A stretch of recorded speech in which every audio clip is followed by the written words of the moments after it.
ತುಲಾರಾಶಿ ಧನನಷ್ಟ ಯುಗ.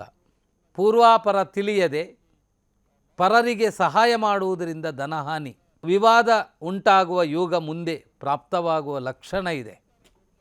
ಮಕ್ಕಳ ವಿಷಯದಲ್ಲಿ ಮನಸ್ಸಿಗೆ ಕಿರಿಕಿರಿ, ಆರೋಗ್ಯದಲ್ಲಿ ವ್ಯತ್ಯಾಸಗಳನ್ನು ಕಾಣುವ ಸಾಧ್ಯತೆ, ಆರ್ಥಿಕ ಸ್ಥಿತಿಯಲ್ಲಿ ಕಲಹ, ಸ್ನೇಹಿತರೊಂದಿಗೆ ಭಿನ್ನಾಭಿಪ್ರಾಯ, ದೂರ ಸ್ಥಳ ಪ್ರಯಾಣ. ಮಿಶ್ರ ಫಲದಾಯಕವಾದ ದಿನ ತುಲಾರಾಶಿಯವರಿಗಿದೆ. ರೈತರಿಗೆ ದನ ಬೆಳೆ ಹಾನಿ, ಮಾನಸಿಕ ಕೊರತೆಗಳು, ಜಲಭಯ, ನೀರಿನಿಂದ ಸಮಸ್ಯೆಗಳು, ಹಾಗೆಯೇ ಅಗ್ನಿಯ ಸಮಸ್ಯೆಗಳು, ಈ ರೀತಿಯ ಫಲಗಳನ್ನು ಕಾಣುವ ಸಾಧ್ಯತೆ ತುಲಾರಾಶಿಯವರಿಗಿದೆ. ತಾವು ಈ ದಿನ ಮಾಡಬೇಕಾದ ದೇವತಾ ಆರಾಧನೆ ದುರ್ಗಾ ಪರಮೇಶ್ವರಿ ದೇವರ ಪ್ರಾರ್ಥನೆಯನ್ನು, ಗಣಪತಿಯ ಆರಾಧನೆಯಿಂದ ಒಳ್ಳೆಯ ಫಲ.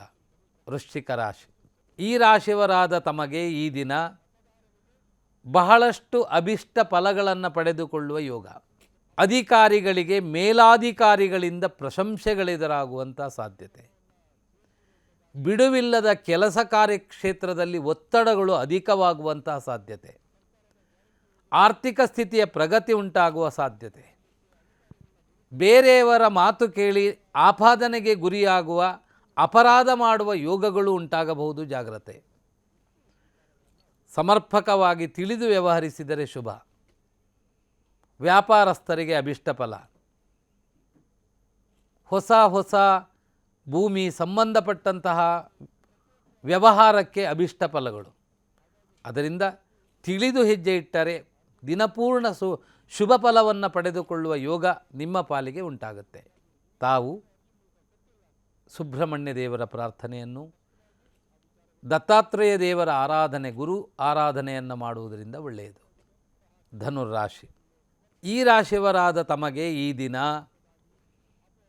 ಉದ್ಯೋಗ ಪ್ರಾಪ್ತಿ ಯೋಗಾದಿಗಳು, ಬಹಳ ದಿನದಿಂದ ನಿರೀಕ್ಷೆ ಮಾಡಿದವರಿಗೆ ಕೆಲಸ ಪ್ರಾಪ್ತಿ, ಆರ್ಥಿಕ ಸ್ಥಿತಿಯ ಪ್ರಗತಿ ಉಂಟಾಗುವ ಲಕ್ಷಣಗಳು, ದೂರ ಸ್ಥಳ ಪ್ರಯಾಣ ಮಾಡುವ ಅವಕಾಶಗಳು ಬಹುತೇಕವಾಗಿ ಈ ದಿನ ಧನುರಾಶಿಯವರಿಗೆ ಒಳ್ಳೆಯದಿದೆ. ಸಹೋದರರಿಂದ ಸಹಕಾರ, ಪಾಲುದಾರರೊಂದಿಗೆ ಹೊಸ ಕೆಲಸವನ್ನು ಪ್ರಾರಂಭ ಮಾಡುವಂಥದ್ದು, ರಾಜಕೀಯ ವ್ಯಕ್ತಿಗಳಿಗೆ ಜನಬೆಂಬಲದ ಸಾಂತ್ವನತೆಯ ಸಂತೋಷಗಳು ಅಧಿಕಗೊಳ್ಳುವುದು, ದೇಹದಲ್ಲಿ ಆಯಾಸಗೊಳ್ಳುವಂತಹ ಸಾಧ್ಯತೆಗಳು ಉಂಟಾಗುವುದರಿಂದ ಸಮಯ, ವಿಚಾರ ಮತ್ತು ಸಹನೆ, ತಾಳ್ಮೆ, ಈ ವಿಚಾರಗಳಿಗೆ ಹೆಚ್ಚಿನ ಆದ್ಯತೆಯನ್ನು ಕೊಟ್ಟರೆ ಶುಭ ಉಂಟಾಗುವ ಲಕ್ಷಣ ಇದೆ. ತಾವು ಸುಬ್ರಹ್ಮಣ್ಯ ದೇವರ ಪ್ರಾರ್ಥನೆ, ಹಾಗೆಯೇ ಲಕ್ಷ್ಮೀನಾರಾಯಣ ದೇವರ ಪ್ರಾರ್ಥನೆಯನ್ನು ಮಾಡುವುದು ಬಹಳ ಒಳ್ಳೆಯದು. ಮಕರ ರಾಶಿ, ನಂಬಿ ಮೋಸ ಹೋಗುವ ಯೋಗ ಇದೆ. ಯಾವುದೇ ವಿಚಾರವನ್ನು ಸರಿಯಾಗಿ ಅವಲೋಕನ ಮಾಡಿ ನಿರ್ಧಾರ ತೆಗೆದುಕೊಳ್ಳುವುದು ಒಳ್ಳೆಯದು. ಮನೆಯಲ್ಲಿ ಕಾರಣವಿಲ್ಲದೆ ಕಿರಿಕಿರಿಗಳುಂಟಾಗಬಹುದು. ಸಹೋದರರ ಬಂಧುಗಳ ಮಧ್ಯದಲ್ಲಿ ಭೂ ಸಂಬಂಧಪಟ್ಟ ವ್ಯಾಜ್ಯಗಳು ಎದುರಾಗಬಹುದು. ರಾಜಕೀಯ ವ್ಯಕ್ತಿಗಳಿಗೆ ಶುಭ ಅಶುಭಾದಿಗಳ ಮಿಶ್ರ ಅನುಭವಗಳು ಉಂಟಾಗುವ ಸಾಧ್ಯತೆ ಇದೆ. ಹೆಚ್ಚಿನ ಶ್ರಮಪಟ್ಟಾಗ ಶುಭ ಫಲಗಳು ಮುಂದೆ ಕಾಣುವಂತಹ ಯೋಗಗಳಿದೆ. ಒಳ್ಳೆಯ ವ್ಯಕ್ತಿಗಳ ಸಂದರ್ಶನಗಳನ್ನು ಸಹನೆ, ಸಾಂತ್ವನ ಮತ್ತು ವಾತ್ಸಲ್ಯದಿಂದ ಮಾಡಿದರೆ ಮುಂದೆ ಒಳ್ಳೆಯ ಫಲವನ್ನು ಪಡೆಯುವ ಸಾಧ್ಯತೆ ಇದೆ. ಮಕರ ರಾಶಿಯವರು ಈ ದಿನ ಮಿಶ್ರ ಫಲದಾಯಕವಾದ ದಿನ. ಆರೋಗ್ಯದ ಬಗ್ಗೆ ಜಾಗ್ರತೆ ಇರಲಿ, ಮಾತಾಪಿತೃಗಳ ಆರೋಗ್ಯದ ಬಗ್ಗೆಯೂ ಜಾಗ್ರತೆ ಇರಲಿ. ಈ ದಿನ ತಾವು ಮಾಡಬೇಕಾದಂತಹ ಆರಾಧನೆ ಧನ್ವಂತರಿ ಜಪ ಮಾಡುವುದು ಬಹಳ ಒಳ್ಳೆಯದು. ಹಾಗೆಯೇ ಎಳ್ಳೆಣ್ಣೆ ತಲೆನಿವಾಳನೆ ಮಾಡಿ ಶಿವ ಶನಿದೇವರಿಗೆ ಕೊಡುವಂತಹ ಪ್ರಯತ್ನ ಬಹಳ ಒಳ್ಳೆಯದು. ಕುಂಭರಾಶಿ, ಕುಂಭರಾಶಿಯವರು ತತ್ಕ್ಷಣವಾಗಿ ಮಾನಸಿಕ ಗೊಂದಲಕ್ಕೆ ಕಾರಣವಾಗುವ ಕೆಲವು ನಿಯಮಗಳು ನಿಮ್ಮ ವೈಯಕ್ತಿಕ ಬದುಕಿನ ಅಸಂತೋಷಗಳನ್ನುಂಟು ಮಾಡುವ ಸಾಧ್ಯತೆ ಇದೆ. ಸಮಾಧಾನವೇ ಪ್ರಧಾನ. ಆರೋಗ್ಯದ ಬಗ್ಗೆ ಜಾಗ್ರತೆ ಇರಬೇಕು. ವೃದ್ಧಾಪ್ಯದವರಿಗೆ ನರ ಸಂಬಂಧಪಟ್ಟ ದೈಹಿಕವಾದ ಯಾವ ಮಾರ್ಗದರ್ಶನವಿದೆಯೋ ವೈದ್ಯರದ್ದು ಅದನ್ನು ತಾವು ಪಡೆದುಕೊಳ್ಳುವುದು ಬಹಳ ಒಳ್ಳೆಯದು. ಆರ್ಥಿಕ ಸ್ಥಿತಿಯಲ್ಲಿ ಪ್ರಗತಿ ಇದೆ, ವ್ಯಾವಹಾರಿಕದಲ್ಲಿ ಅಭಿವೃದ್ಧಿ ಇದೆ.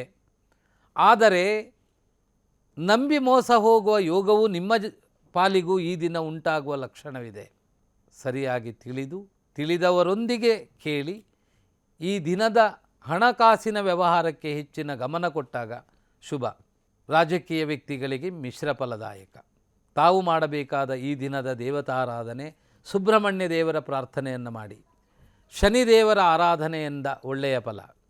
ಮೀನರಾಶಿ, ಅವಿವಾಹಿತರಿಗೆ ವಿವಾಹ, ಹೊಸ ವ್ಯಕ್ತಿಗಳ ಪರಿಚಯದಿಂದ ಹೊಸ ಬದಲಾವಣೆಯ ವ್ಯಾವಹಾರಿಕವಾಗಿಯೂ ವೈಯಕ್ತಿಕವಾಗಿಯೂ ಕೌಟುಂಬಿಕವಾಗಿಯೂ ವ್ಯಾಪಾರ ವ್ಯವಹಾರದ ಮೂಲದಿಂದಲೂ ಹೊಸ ನಿರ್ಧಾರಗಳನ್ನು ತೆಗೆದುಕೊಳ್ಳುವಂಥ ಒಳ್ಳೆಯ ಯೋಗಗಳು ಈ ದಿನ ನಿಮ್ಮ ಪಾಲಿಗೆ ಚೆನ್ನಾಗಿದೆ.